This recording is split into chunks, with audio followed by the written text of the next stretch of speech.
Namaskar, good morning, welcome again to this everlasting journey of Indian dance.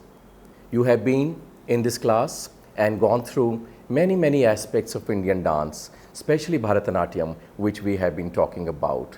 Today, we take up the important aspect of where we left the last time of the art of the Devadasis in the temples. We learnt how the Devadasis performed, trained and promoted an art form. Today, we specifically take up the forms of dance in other parts of India, like in East, in Odisha, Mahari-s, and in North and Central India, Nautch. Mahari-s were a class of dancers in Eastern India, dedicated to singing and dancing for gods, as one of the 64 forms of worshipping at Puri Jagannath temple and the big Lingaraj temple complex in Odisha. The practice arose out of benevolent expansion under Ganga dynasty kings from 12th century onwards. The earliest reference to the dedication of dancing girls in Odisha is in the form of an inscription belonging to the time of Udyota Kesari king in the 9th century AD. The king's mother, Kulavati Devi, dedicated temple dancers to Lord Shiva in Brahmeshwar temple, Bhubaneswar. The earliest performers of Odissi were these dancers, and they continued to be its chief repositories for centuries. So the history of Odissi dance is largely the history of these Devadasis or Mahari-s as they are called, as they are known in Odisha. The Kesari period saw the decline of Buddhism and ascendancy of Brahmanism in Odisha. This in a way paved the way for emergence of the Jagannath cult or recognition of Vishnu Krishna as Lord of the world, and he was to play a vital role in the shaping of the dance tradition of the Mahari-s. After the Kesaris, the Ganga dynasty came to power. Chodaganga 1077 to 1147 began construction of the Jagannath temple at Puri and also employed Mahari-s for service in this temple. In 1194, Ananga Bhimadeva became the ruler.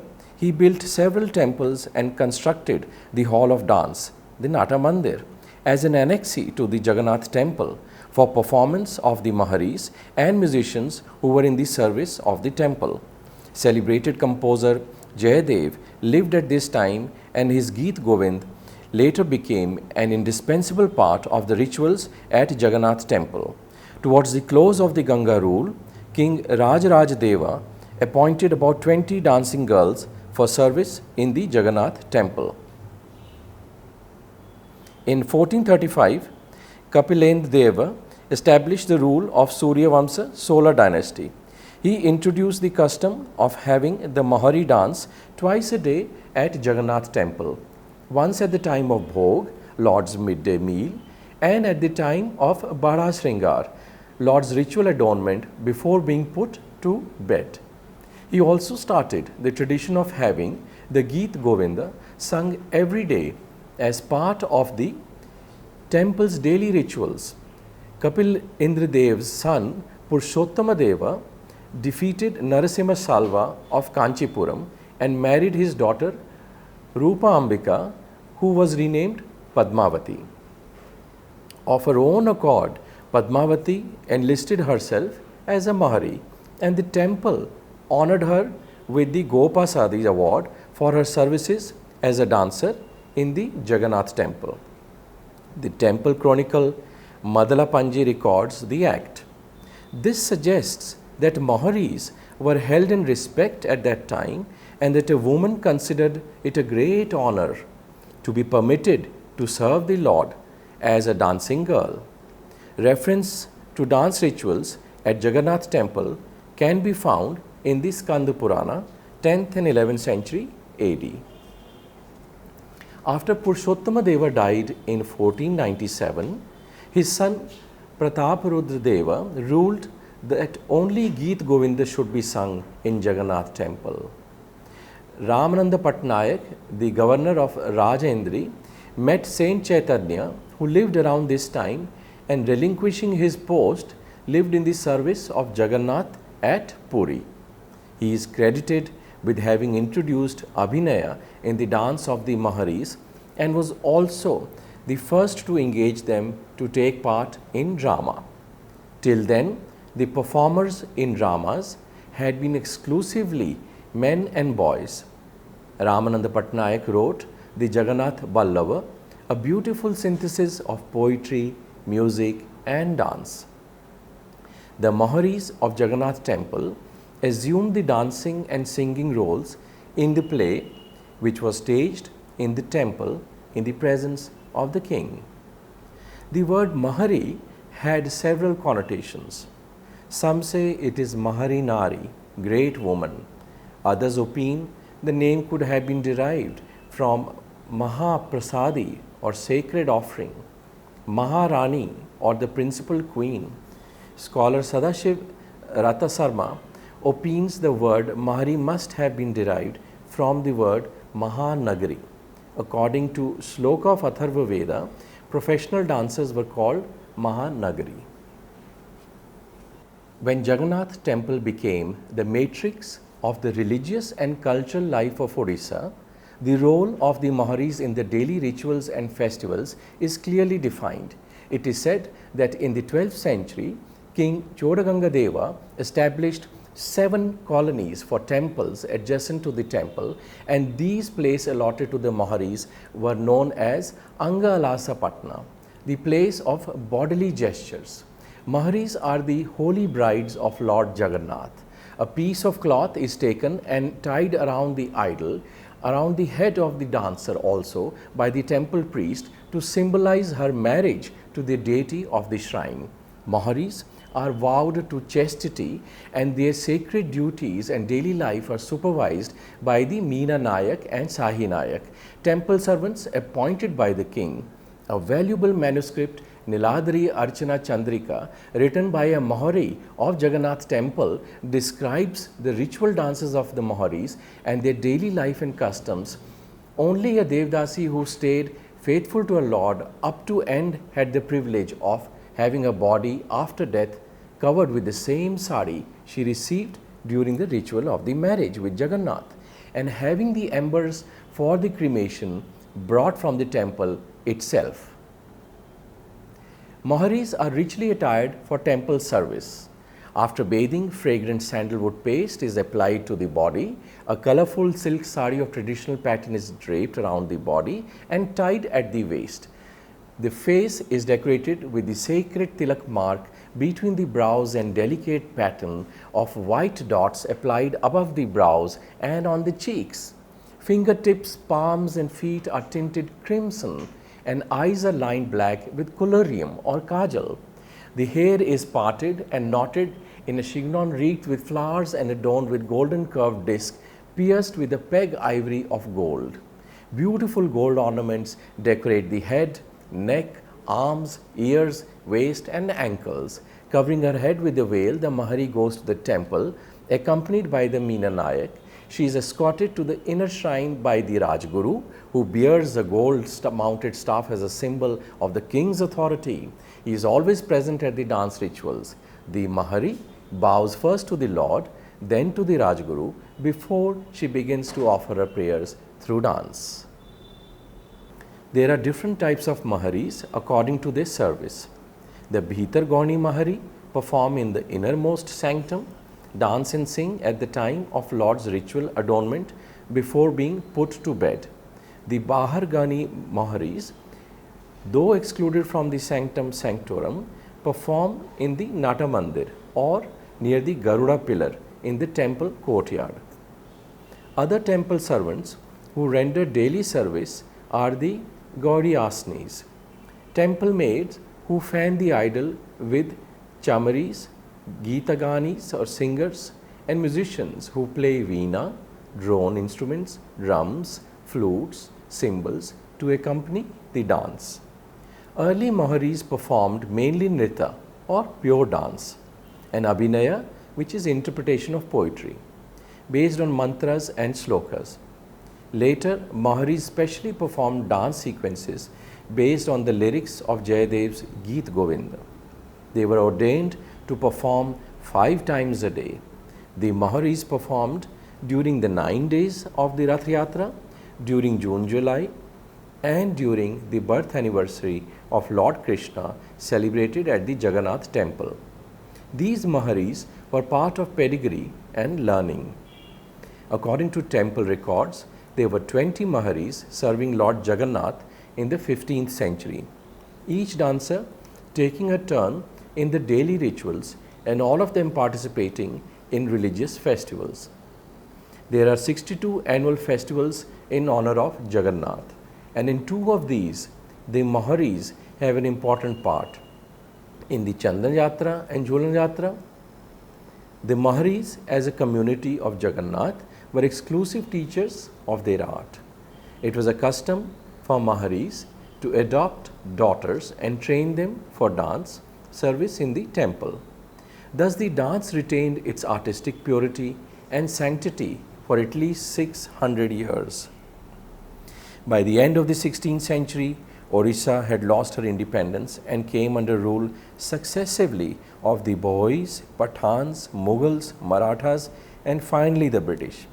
For over 300 years, the political condition of the region remained in turmoil, which affected the religious, social, and cultural aspects of life.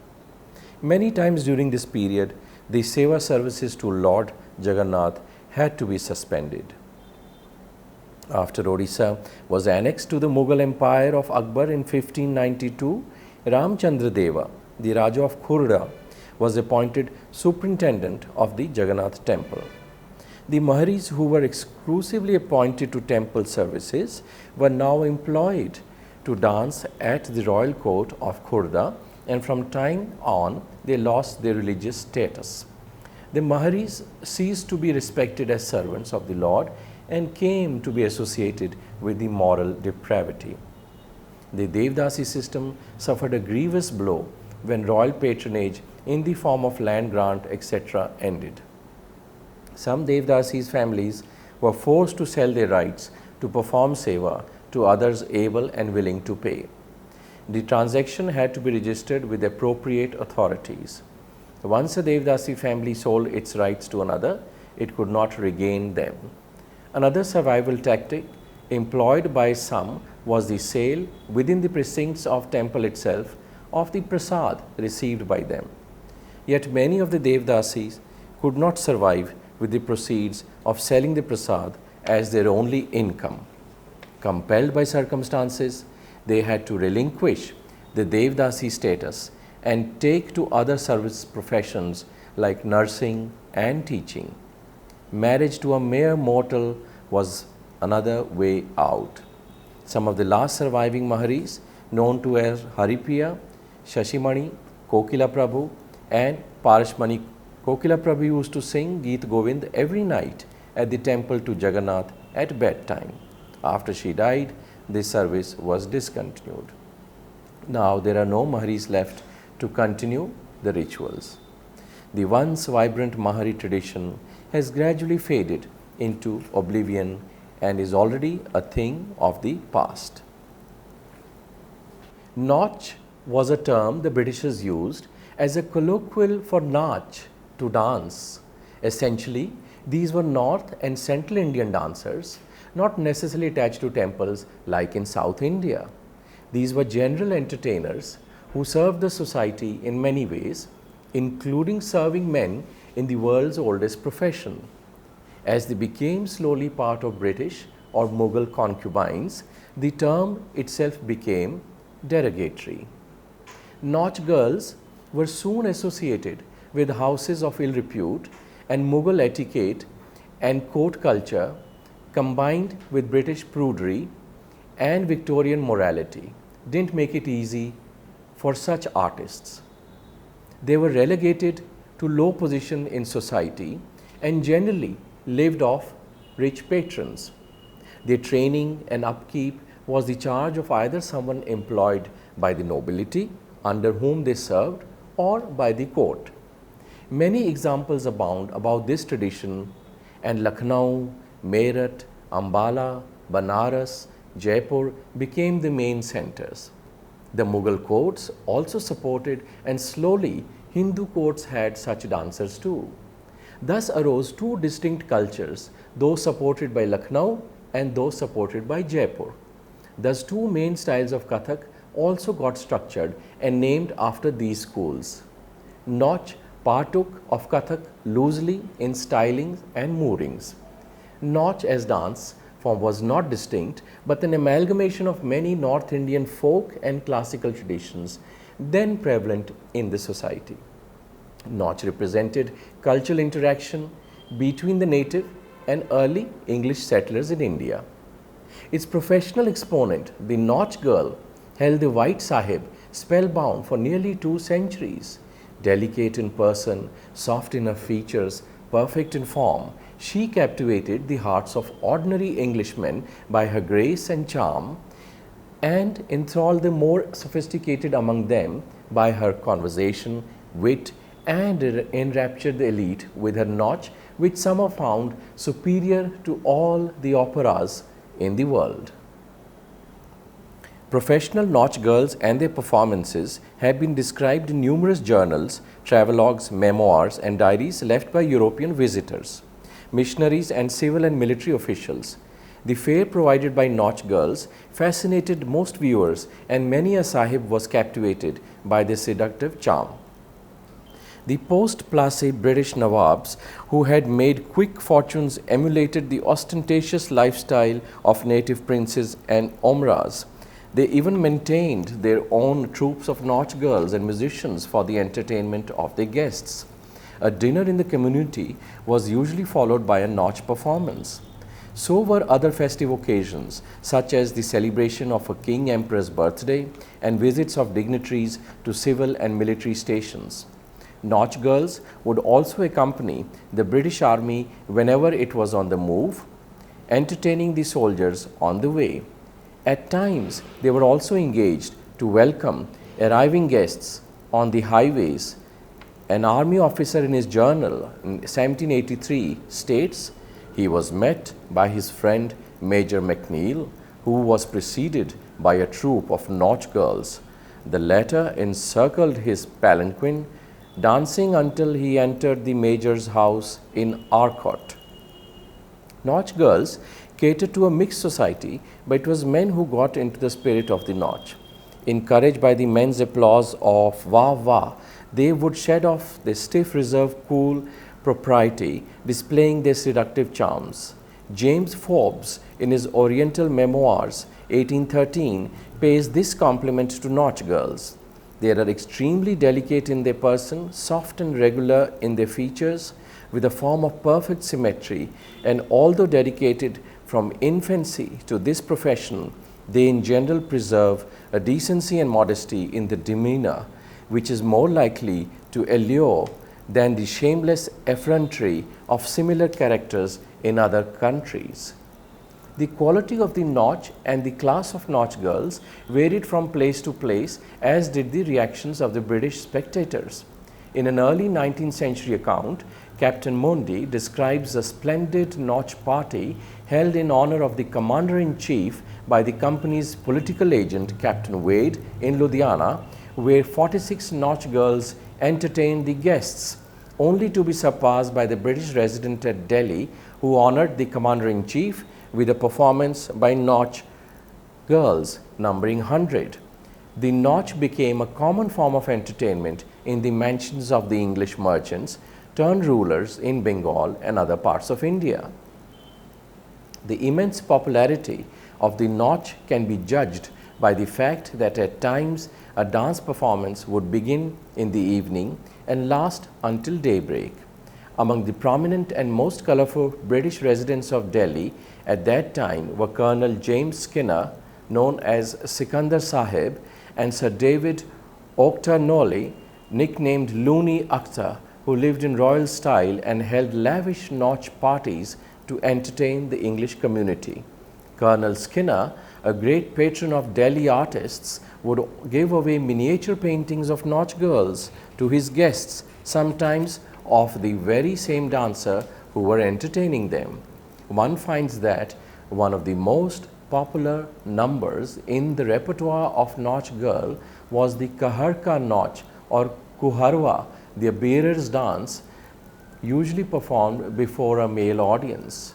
Another popular number considered graceful was the kite dance, performed to the rhythm of a slow and expressive melody.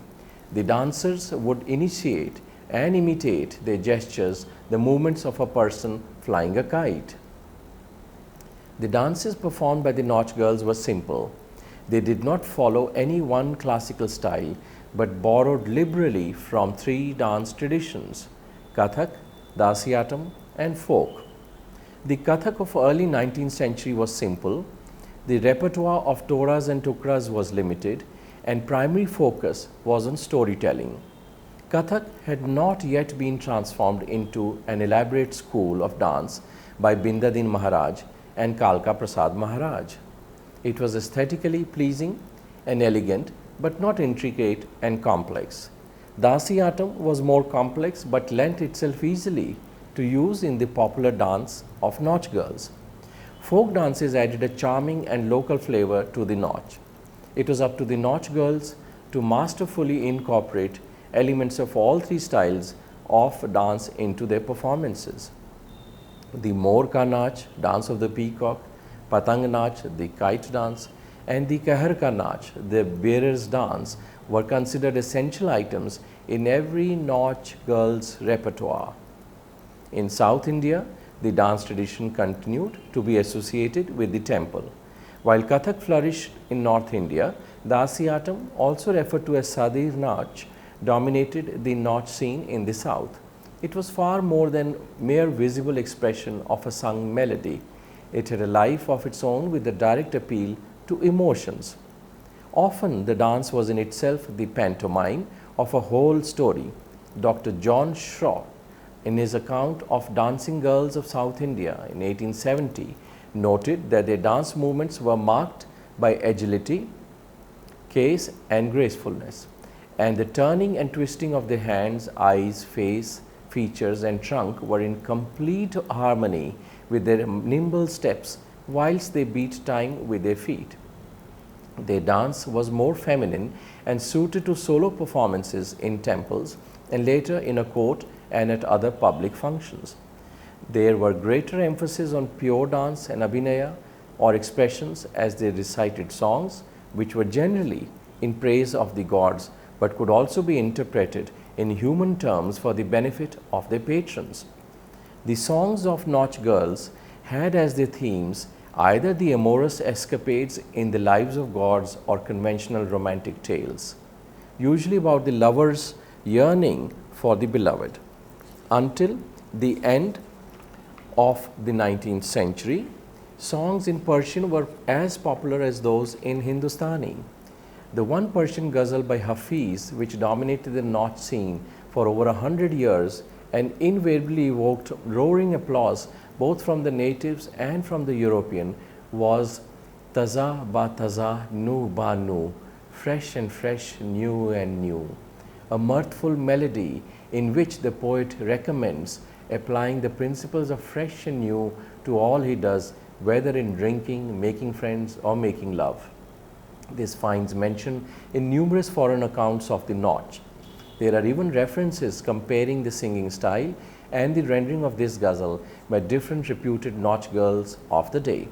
When a Nautch girl addressed a patron with whom she had a liaison, the song would convey a meaningful message to him. Nautch dancers were quasi-servants of British masters too, who often used and then abused their services. Some famous Nautch dancers were Umrao Jan, Mallika Hassan, Anarkali, and the spy called Mata Hari. Nautch dance also got popularized when early Western travelers and dancers came and found it very exotic. Artists like Ruth St. Denis, Anne Pavlova, and others made short items called Nautch dance, and they swirled and twirled in circles emulating Kathak dances of the times. Ruth St. Denis created the East Indian Nautch dance around 1932. She took basic movements from the street dancers in Coney Island in New York State and adapted them into her own complex choreography with whirling arms, drumming feet, and swishing skirts.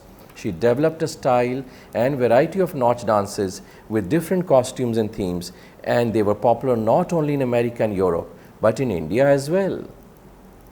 As the 19th century wore on, the spread of English education brought in a new petit bourgeois class which, influenced by Western ideas, got alienated from the art and cultural traditions of the country. This educated group was also swayed by the writings of some foreign observers who, without understanding the origin and nature of Indian dance and mistaking it for a representation of erotic temple sculptures, condemned it as repulsive and immoral. They made no distinction between an accomplished professional Nautch girl or a Devadasi and a common prostitute, dubbing both as fallen women. In their drive against Nautch, the missionaries were also joined by a powerful group of educated Indian social reformers who, influenced by Western ideas and Victorian moral values, had lost pride in their own cultural heritage.